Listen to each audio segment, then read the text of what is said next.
Many, many years ago in Switzerland, there lived a count who had a son, and it didn't matter how hard his tutors tried, nothing ever seemed to sink in.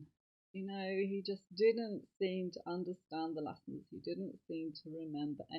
Can all the teachers watching this please stop nodding? So the Count said to his son, I am going to send you to a city, and you are going to spend a year studying with a master. And so the son nodded and duly packed his bags and went off to the city and presented himself to his new tutor, new master.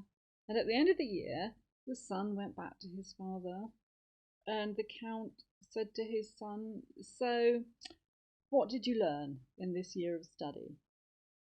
And the young man said, Father, I learnt to understand the barking of dogs. And so the Count, probably threw his hands in the air and sighed, said, I will send you to another city. I will send you to a new master, a new tutor, and hopefully they'll be able to teach you something worthwhile.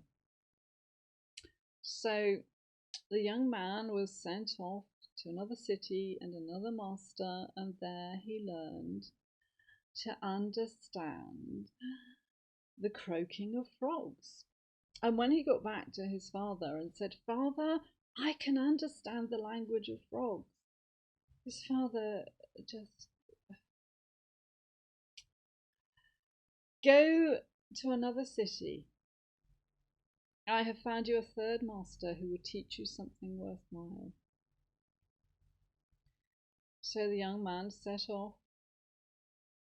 He went to the city, he found the master, he stayed there for a year, and in that time he learnt to understand the language of birds. And so when the young man got back to his father and said, I have learnt to understand the language of birds, the Count looked at his son and said, you are no longer my son. I am disinheriting you.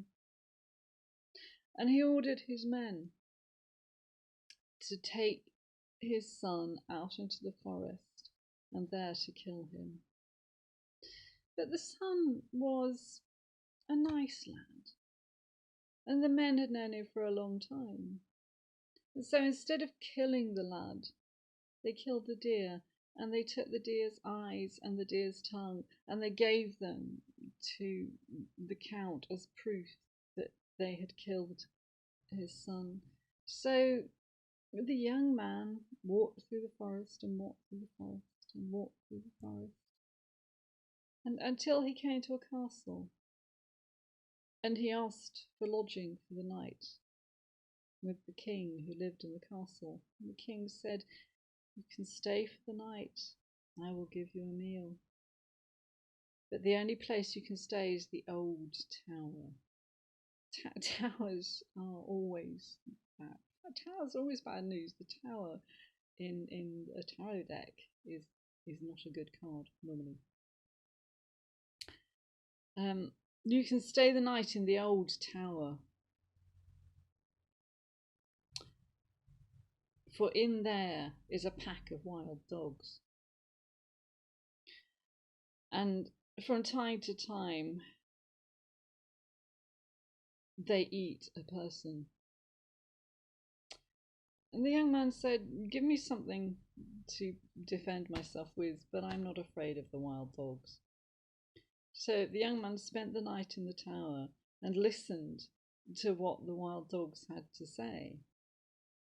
And what they told him was this, that they were under a curse, and that buried in the tower was a great chest of gold.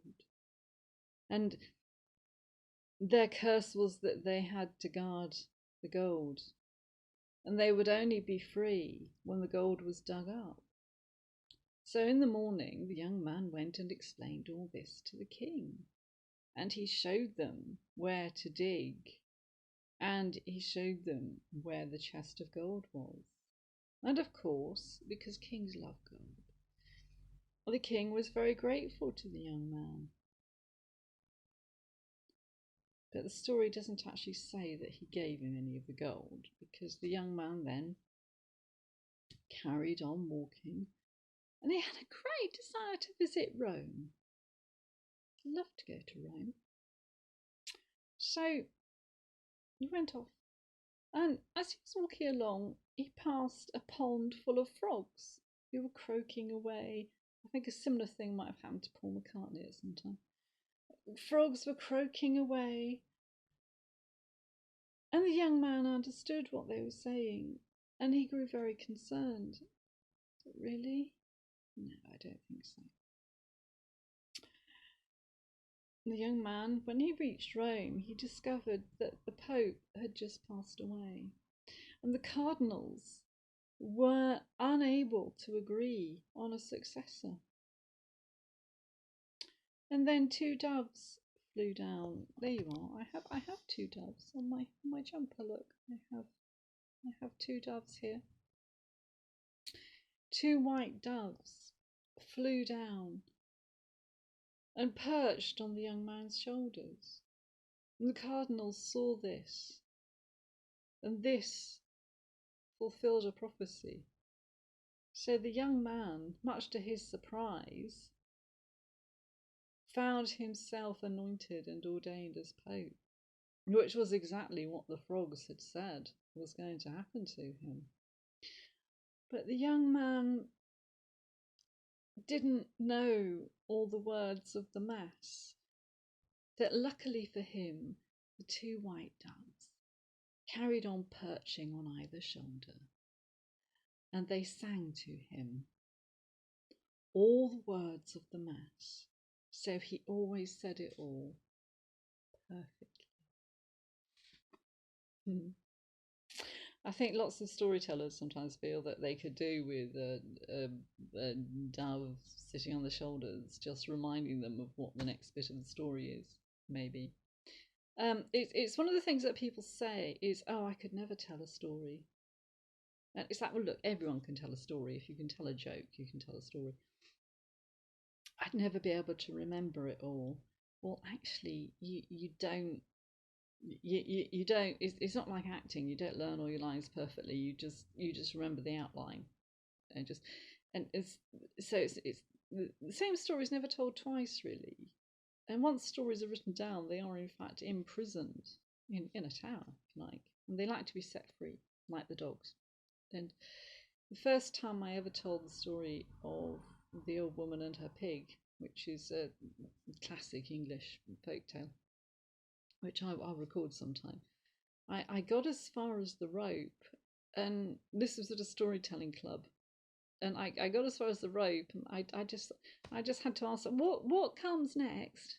But it was all right. Somebody told me, and nobody there seemed to mind, and actually it kind of all worked quite well.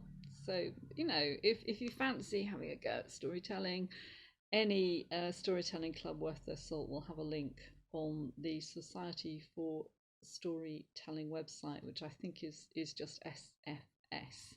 But if you type in Society for Storytelling to the tax-paying search engine of your choice, I use Ecosia, ECOSIA, because they use some of their profits to plant trees. Cool. Go along, listen to a few tellers, get the hang of it, then just learn a story yourself, stand up and just have a go.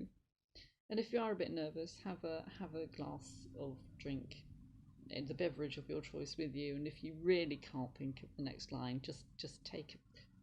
And that couple of seconds actually just gives you time to remember the next bit. But it's okay, most stories have a rhythm and you can keep going, really.